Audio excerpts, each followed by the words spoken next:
Հավատ, հայրենիք, ինքնիշխանություն, Հայաստանը սակարկման ենթակա չէ, ազգային ժողովրդավարական բևեռի ներկայացուցիչները այս կարգախոսով են ընտրապայքարում։ Օղակի մեջ վազող սկյուռիկի նման մենք տեղում դոփում ենք անընդհատ, դրա համար մենք համակարգը ճեղքելու, համակարգը վերափոխելու մեխանիզմ ենք մտածել դեռևս շատ տարիներ առաջ։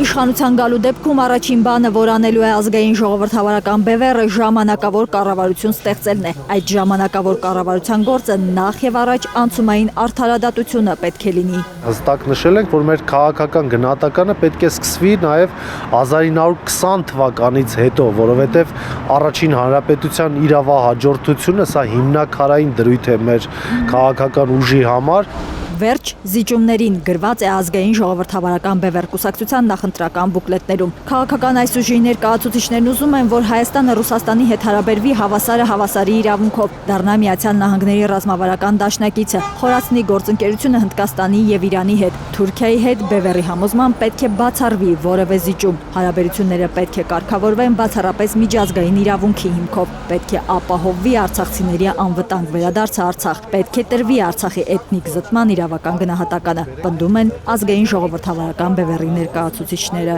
Եվ մենք ունենալու ենք գերպաշտպանված երկիր, պետություն։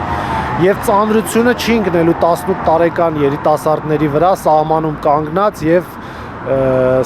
դրանով զբաղվելու են պրոֆեսիոնալները, արագ արձագանքման խմբերը եւ բարձր տեխնոլոգիաների մասնակցությունը այս պաշտպանական համակարգում մեծ դեր է ունենալու։ Ազգ բանակ ունենալու ծրագիր ունի ազգային ժողովրդավարական բևեռը։ Արփիս Քեսյան, Առաքել Օհանյան, Արմեն Ապրեսյան, Հայլուր։